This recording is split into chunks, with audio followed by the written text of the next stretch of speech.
نن 15 کاله مخکې په 2007 کې په 21 دسمبر باندې د اختر په ورځ دلته کې د اختر لمونځ دوران کې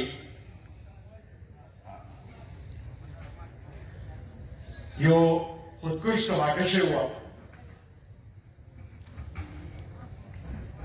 او د هغې دھماکې کې زموږ ډېر ښه ملګري د دې کلي ډېر ښه مشران ډېر ځوانان په هغې دھماکې کې شهید شوي د هغې ورځ نه موږ هر کال دا ورځ لمانځو او په دې ورځ باندې خپل هغه مشرانو ته هغه کشرانو ته هغه خپل ځوانانو ته چې کوم د هغه ورځ باندې موږ نه جدا شوي یا داسې نورې چې کومې پېښې شوې وي او په هغې کې موږ جدا شوي هغوی یادوو د هغوی ته خراج تحسین هم پیش کوو د هغوی خاندانونو سره د اظهار همدردي هم کوو او دا هم د ټولو ملګرو ته ټول دغه ته خیر غواړو چې هغوی چې کومه قرباني ورکړې وه هغه قرباني موږ یاد ده او د هغوی چې کوم مقصد لپاره قرباني ورکړې وه هغه مقصد چې دی هغه زموږ مرام دی او د هغې لپاره به موږ مخکې روان یو که موږ وګورو نو زموږ بنیاد شهید وطن حیات محمد خان شیرپو داسې طریقې سره ایښی داسې یو مشن یې موږ لپاره یې کړی مخامخ چې هغه د پښتنو سیمې کې د امن راوستلو لپاره د ترقۍ لپاره د پښتنو د حقوقو ګټلو لپاره د جدوجهد بنیاد یې خپل وینې سره کېښودل او د هغې نه پس ته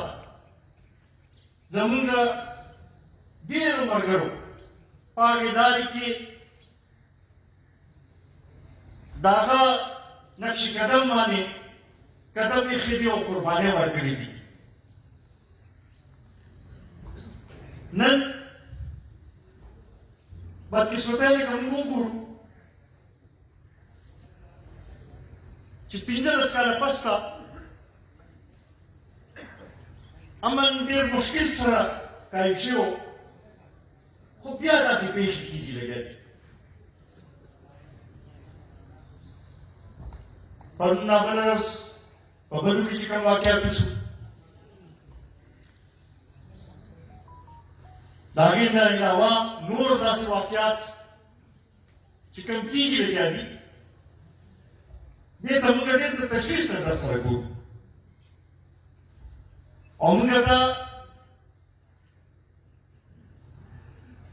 مطالبه کوو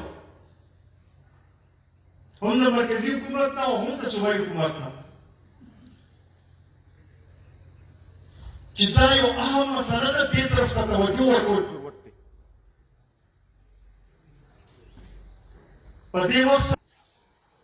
او د خپل سیاستونو بچولو په حوالې سره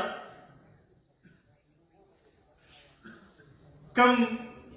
سلسلې چې روانې دي هغې ته هر څوک توجه ورکوي او دا کوم اهم مسله چې ده هغې طرف ته خلکو توجه نشته موږ دا مطالبه کوو چې دا 2001 نه واخلی اوسه پورې ډېرو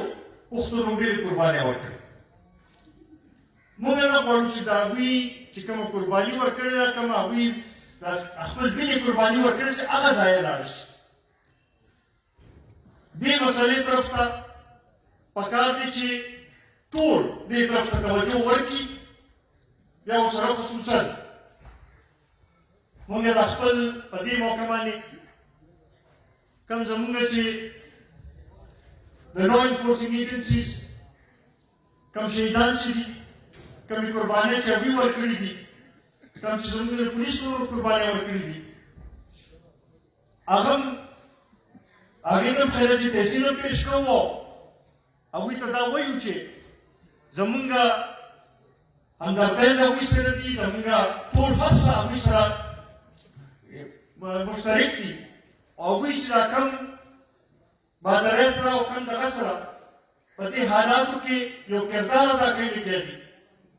هغې ته موږ سلام هم پېښ کوو. او موږ دا غواړو چې دې مسلو طرف ته توجه ورکړل شي، یو داسې پالیسي جوړه کړل شي چې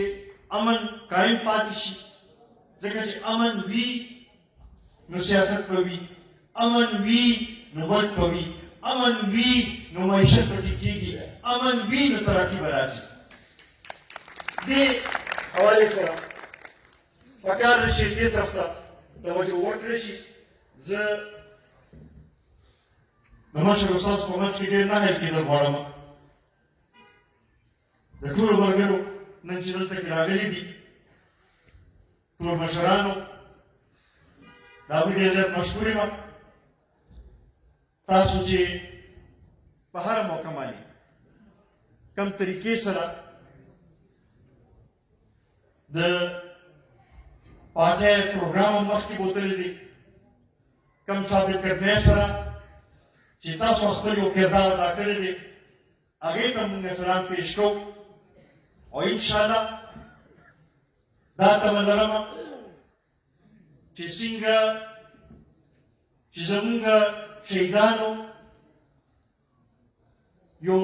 ښه سباوون لپاره قربانۍ ورکړي، دغه شانتې تاسو هم خپل کردار به ادا کوئ. او انشاءالله هغه وخت لرې نه دی چې موږ به د خپل مرام چې کوم د دې وطن د دې ولس ترقي او خوشحالي ده، د دې حقوق ګټل دي، هغې لپاره به خپل کردار به ادا کوو. اگر ورځ لرې نه ده چې انشاءالله موږ ته به خپل هغه حقوق او خپل هغه ترقي او خپل هغه خوشحالي چې ده په دې خاوره باندې به مېلاوېږي.